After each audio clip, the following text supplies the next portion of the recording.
प्यारे बच्चों, आप सभी का फिर से एक बार स्वागत है हिंदी विद्यापीठ में।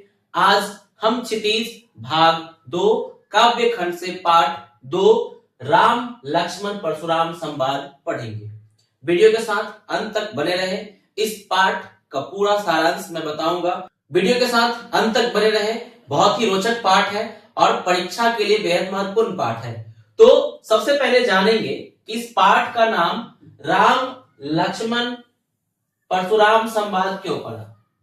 अब संवाद होता क्या है, तो आपने पढ़ा है संवाद अर्थात दो या दो से अधिक लोगों के बीच जब बातचीत होती है उसे हम संवाद बोलते हैं। तो यहाँ राम जी, लक्ष्मण जी और परशुराम जी के बीच संवाद हो रहा है, बातचीत हो रहा है। क्यों हो रहा है, तो यह पाठ जो है वह कोई पाठ है नहीं बल्कि एक प्रसंग लिया गया है रामचरितमानस से।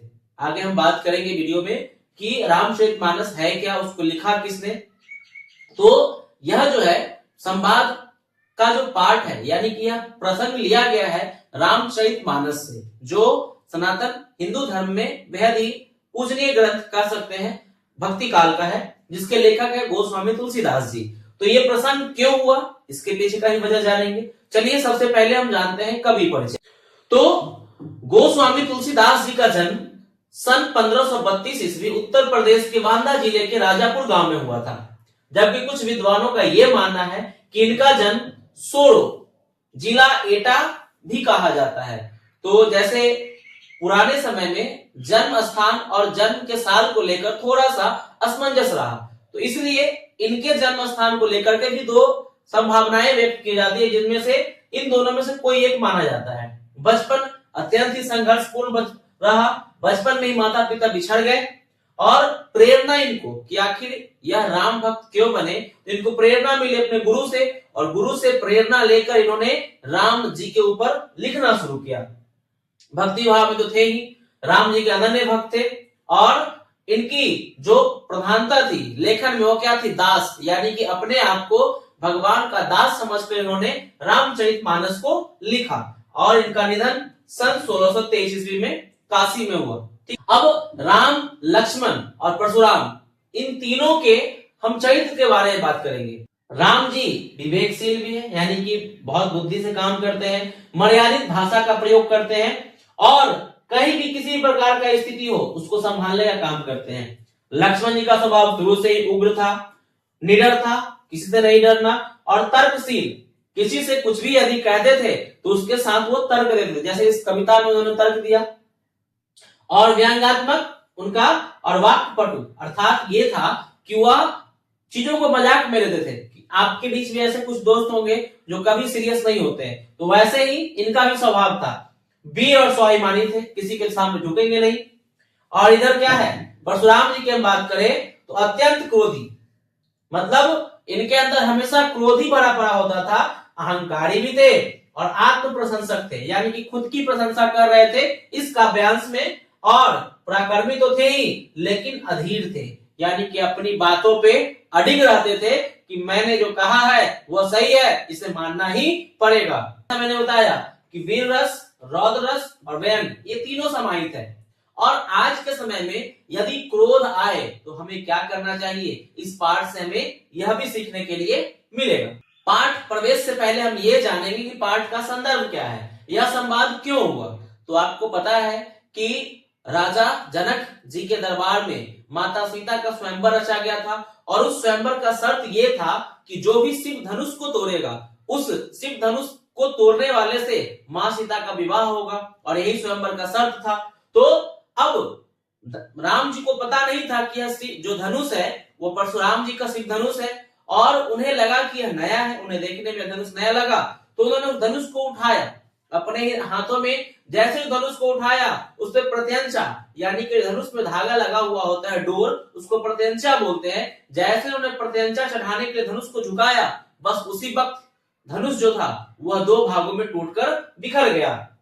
जैसे ही धनुष टूटा, धनुष टूटने के तुरंत ही बाद परशुराम जी उस सभा में प्रकट हुए, वहां पहुंचे और अति क्रोधित मुद्रा में वो पूछे, पूरे सभा में उन्होंने हुंकार भरा कि किसने दुस्साहस किया, यह जो शिव धनुष था बहुत ही प्रिय था मेरे लिए, मैंने इसे राजा जनक को रखने के लिए दिया था, किसने शिव धनुष को तोड़ा? जो भी यह दुस्साहस किया है, जिसने भी यह अपराध किया है, वो अपराधी मेरे सामने आ जाए, नहीं तो मैं उसका वध कर दूंगा।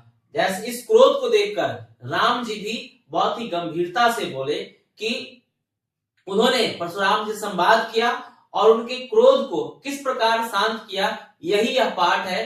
तो राम जी का जो स्वभाव है, पता है कि वो विनम्र रहते हैं। लक्ष्मण जी का स्वभाव विनम्रता वाला है नहीं, वह उग्र होते हैं, कभी समझदार होते हैं, कभी गुस्सा भी दिलाते हैं किसी को। और परशुराम जी तो हमेशा क्रोधित रहने वाले व्यक्ति हैं। उनका यह जो व्यवहार है, उनके व्यवहार में ही है कि वो हमेशा अति क्रोधित रहे। तो पहला पंक्ति जो है काव्यांश 1 में वो लिखा गया है, नाथ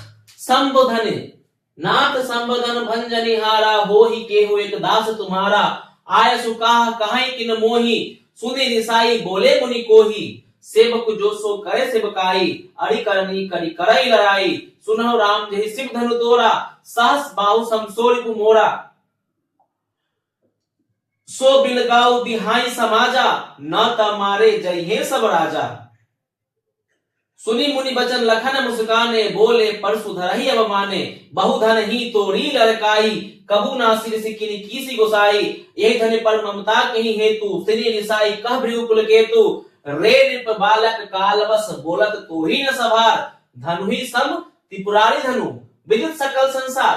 अर्थात अब यहाँ क्या कर रहे हैं, तो जब राम जी ने कहा, परशुराम जी के क्रोध को देखकर श्री राम बोले, हे नाथ, शिव जी के धनुष को तोड़ने वाला आपका कोई एक दास ही होगा, क्या आज्ञा है, मुझसे क्यों नहीं कहते? यह सुनकर मुनि और क्रोधित होकर बोले कि सेवक का काम होता है सेवा करना, ना कि शत्रुता करना। शत्रुता करने से लड़ाई होगी और ये उसको सेवक को नहीं करना चाहिए। हे राम सुनो, जिसने शिव जी के धनुष को तोड़ा है वह सहस्त्र बाहु के समान मेरा शत्रु है, वह इस समाज को छोड़कर अलग हो जाए, नहीं तो सभी राजा मारे जाएंगे। परशुराम के वचन को सुनकर लक्ष्मण जी मुस्कुराए। अब आप समझिए कि सामने वाला व्यक्ति कोई गुस्सा में हो और उस वक्त आप उसको मुस्कुरा कर उत्तर दे तो उसका गुस्सा और बढ़ जाता है। तो लक्ष्मण जी का ऐसा कहीं कोई उद्देश्य था नहीं, लेकिन फिर भी वह नादानी में मुस्कुराते हुए परशुराम जी को उत्तर देते हैं। परशुराम जी को लगता है कि यह मुझे अपमानित कर रहा है। तो लक्ष्मण जी क्या बोलते हैं कि बचपन में हमने बहुत सी ऐसी धनुइया यानी कि ऐसे छोटे छोटे धनुष को तोड़ा है, लेकिन आज तक तो कोई इतना गुस्सा नहीं हुआ। लेकिन आपका क्रोध ऐसा क्रोध कभी नहीं किया। इस धनुष पर इतनी ममता किस कारण से है? यह सुनकर अब लक्ष्मण जी ने व्यंग करते हुए कहा कि बचपन में हमने ऐसी बहुत सारी धनुषों को तोड़ा है, तो आज तक किसी ने इतना गुस्सा नहीं किया, लेकिन इस एक धनुष के टूट जाने से आप इतने क्रोधित क्यों हैं? आज तक तो हमने ऐसा कहीं कुछ नहीं बोला। यह बात सुनकर भृगुवंश, अब भृगुवंश परशुराम जी का जो वंश था वह भृगुवंश था, और भृगुवंश के वो ब्राह्मण थे जो वह ध्वजा भृगुकुल केतु लिखा गया था। तो भृगुवंश का जो ध्वजा पकड़े हुए थे वह बोले, कौन? परशुराम जी बोले कि अरे बालक, यानी कि अरे राजपुत्र, रे नृप बालक, वहां लिखा गया कविता में रे नृप बालक, अर्थात अरे राजकुमार, काल स्वयं तुम्हारे सामने खड़ा है, तुम्हें नहीं पता है मैं यहाँ आ गया हूं तो कुछ भी हो सकता है, तुम्हें थोड़ा सा भी डर नहीं है, तुम्हें नहीं पता है कि शिव धनुष जो है वो शिव धनुष और सामान्य धनुष में अंतर तुम्हें नहीं पता है। शिव धनुष पूरे विश्व में विख्यात है कि यह कोई साधारण धनुष नहीं है, यह शिव धनुष अपने आप में बहुत खास है। चलिए अब दूसरे काव्यांश की ओर चलते हैं। अब इस बात को सुनने के बाद लखन जी का क्या प्रतिक्रिया था वो देखिए। लखन जी यानी कि लक्ष्मण जी राम जी के छोटे भाई है, वह हंसकर बोलते हैं। वही लिखा है, लखन कहा हंसी हमरे जाना, सुनहु देव सब धनुष समाना, का छति लाभ जौन धनु तोरे, देखा राम नयन के बोरे, छुअत टूट रघुपति न दोसु, मुनि मिनि काज करई कतु रोसु, बोले चितई परसु की ओरा, रेसठ सुने सुभाव न मोरा, बालक बोली बंधौ नहीं तोही, केवल मुनि जल मान जान ही मोह, बाल ब्रह्मचार्य अति कोही, विश्व विदित क्षत्रिय कुल द्रोही, भुजबल भूमि भूप बिनु, किनि विपुल बार मही देवन दीनी, सहस बाहु भुज छेद निहारा, परसु बिलोकी महीप कुमारा, मातु पिता जनि जो सोच बस, करिस महिष किशोर, गढ़वन के अर्भक दलन, परशु मोर अति घोर। अब यहाँ पर लक्ष्मण जी जो है वह बिहसकर यानी कि हंसकर बोलते हैं कि क्या ये धनुष, सभी धनुष तो एक समान ही है। लक्ष्मण जी हंसकर यही बोले कि हे देव सुनिए, हमारे जानने में तो सभी धनुष एक से ही हैं, पुराने धनुष को तोड़ने में क्या हानि क्या लाभ। श्री रामचंद्र जी ने तो इस नवीन को धोखे से देखा, यानी कि इस धनुष को नया धोखे से देखा, परंतु यह तो छूते ही टूट गया, इसमें रघुनाथ जी का कोई दोष नहीं है। मुनि आप बिना ही कारण किस लिए क्रोध करते हैं।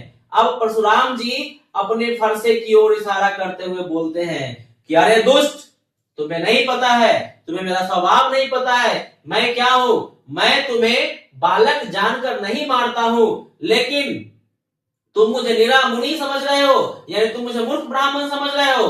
मैं बाल ब्रह्मचारी और अत्यंत क्रोधी हूं और क्षत्रिय कुल का दुनिया भर में सबसे बड़ा विरोधी हूं। और तुम्हें पता नहीं है कि मैंने इन्हीं भुजाओं से कई बार पृथ्वी को क्षत्रिय विहीन किया है और पृथ्वी के राजाओं से रहित कर दिया है और बार बार उसे ब्राह्मणों को दे डाला है। अब राजकुमार, इसी बाहों से मैंने सहस्त्र बाहु के भुजाओं को काटा था। यह परसे को देखो, यह कोई साधारण परसा नहीं है। यह परसा ऐसा है कि यदि यह परसा चल जाए तो गर्भ में पलने वाला बच्चा भी नहीं बचेगा इस परसे के प्रकोप से। अब यहाँ पर एक शब्द है क्षत्रिय कुल और एक है सहस्त्र बाहु। तो चलिए क्षत्रिय कुल और सहस्त्र बाहु के बीच संबंध है कि आखिर यह क्या था और परशुराम जी ने यहाँ क्यों लक्ष्मण जी से ऐसा कहा कि मैं क्षत्रिय कुल का विद्रोही हूँ, यानी कि मुझे क्षत्रिय कुल मुझे देखना बिल्कुल ही पसंद नहीं है और मैंने सहस्त्र बाहु का वध किया था। तो चलिए इस प्रसंग को यहाँ समझते हैं कि सहस्त्र बाहु कौन था और क्षत्रिय कुल विरोधी उन्होंने क्यों कहा। तो अब जो है ये संदर्भ कि कौन था सहस्त्र बाहु, अब ये पाठ में दो बार यहाँ प्रयोग किया गया कि आखिर सहस्त्र बाहु था कौन था सहस्त्र बाहु। तो महाभारत कथा के अनुसार ऐसा कहा जाता है कि परशुराम ऋषि जमदग्नि के पुत्र थे और राजा कार्तवीर्य सहस्त्र बाहु एक बार उनके आश्रम आए। ऐसे ही घूमते घूमते तो ऋषि मुनि जंगल में रहा करते थे। सहस्त्र बाहु ने ऋषि जमदग्नि से उनकी कामधेनु गाय बलपूर्वक छीन ली। अर्थात यहाँ क्या था कि कामधेनु गाय जो थी वह इच्छा पूर्ति गाय होती है। यदि किसी के पास कामधेनु रूपी गाय हो तो उसके पास किसी प्रकार का कोई भी चीज कम नहीं होता है। तो वहां इनके सैनिकों का भोजन सब कुछ हो गया। तो इस कामधेनु गाय को देखकर सहस्त्र बाहु को लालच हो गई, क्यों ना मैं इस गाय को अपने पास रख लूं। और उन्होंने ऋषि से पूछा, लेकिन ऋषि ने देने से मना कर दिया। तो अपने बल का प्रयोग करते उसने कामधेनु गाय को छीन लिया। इस बात का जब पता चला परशुराम जी को तो वह रास्ते में ही गए और युद्ध करके परशुराम जी ने क्या किया, सहस्त्र बाहु का वध कर दिया। वध करने के बाद वो वापस लौट आए अपनी गाय को लेकर। अब जब वो लौट कर आए तो फिर सहस्त्र बाहु के पुत्रों ने क्या किया, आश्रम में आकर ऋषि जमदग्नि का वध कर दिया। इस बात से क्रोधित होकर परशुराम जी ने अपने पिता की मृत्यु का बदला लेने के लिए उन्होंने क्या किया, पूरे पृथ्वी से क्षत्रियों का विनाश कर दिया। तो यही था यहाँ प्रसंग कि क्यों परशुराम जी ने क्षत्रियों का वध किया था और पृथ्वी को क्षत्रिय विहीन किया था। तो उसके पीछे का मुख्य कारण क्या था, सहस्त्र बाहु, जो कि पहले काव्यास में भी आया है और दूसरे काव्यास में भी आया है। चलिए काव्यास तीसरे की तरफ चलते हैं। तो तीसरा काव्यांश है, अब परशुराम जी का क्रोध तो 7वें आसमान पे है। इस बार फिर लक्ष्मण जी जो है वह मुस्कुराते हुए बोल रहे हैं। देखिए यहाँ किस प्रकार वो मुस्कुरा रहे हैं और बोल रहे हैं क्या, बिहसी लखन बोले मृदु बानी, अहम मुनीस महाभट मानी, पुनि पुनि मोह देखाब कुठारू, चाहत उड़ावन फूकी पहाड़ू।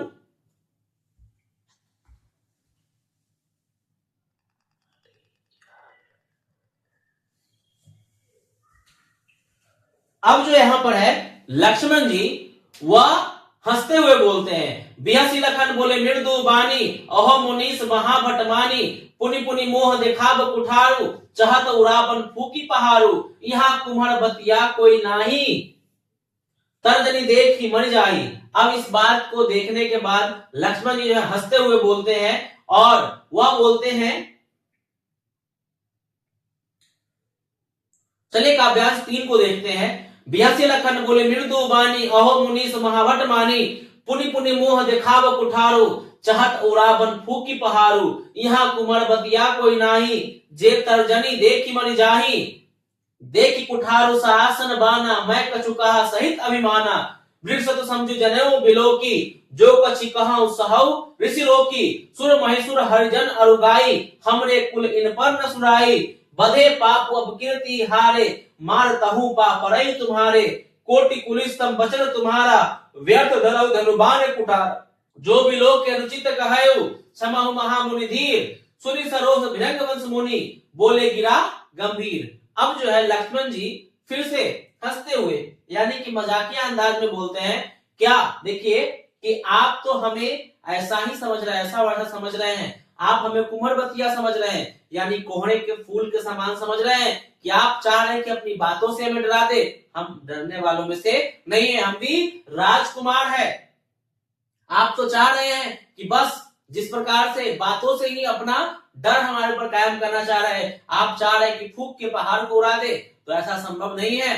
हम भी कोई ऐरे गहरे नहीं है, हम भी एक अच्छे योद्धा है, हम भी राजकुमार है, हम कोई और नहीं है।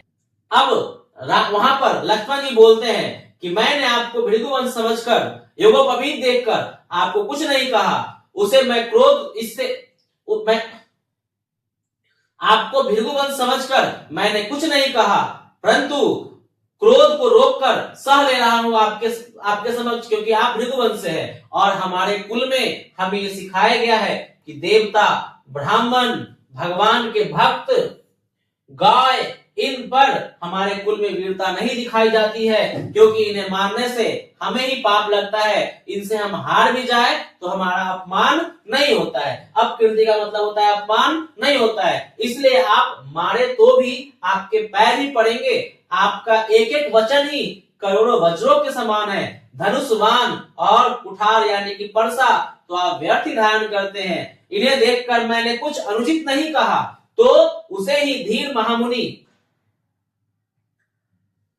अनुचित नहीं कहा।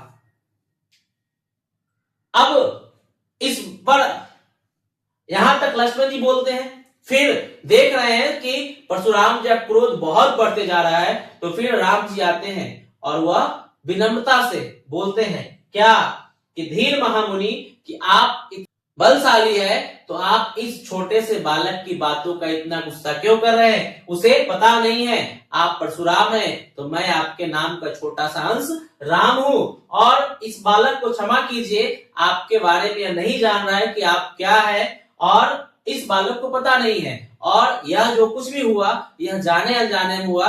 मैंने जानबूझकर इस शिव धनुष को नहीं तोड़ा, आप हम दोनों को क्षमा करें। इस प्रकार राम जी ने गंभीर वाणी में अपनी बातों को रखते हुए परशुराम जी गुस्सा को शांत किया। चलिए इस पाठ में हम काव्य सौंदर्य की बात करें या भाषा शैली की बात करें, तो यह जो काव्य है यानी कि यह जो रचना है वह अवधी भाषा में है, और यह रामचरितमानस से लिया गया है और नाटकीय और सजीव है।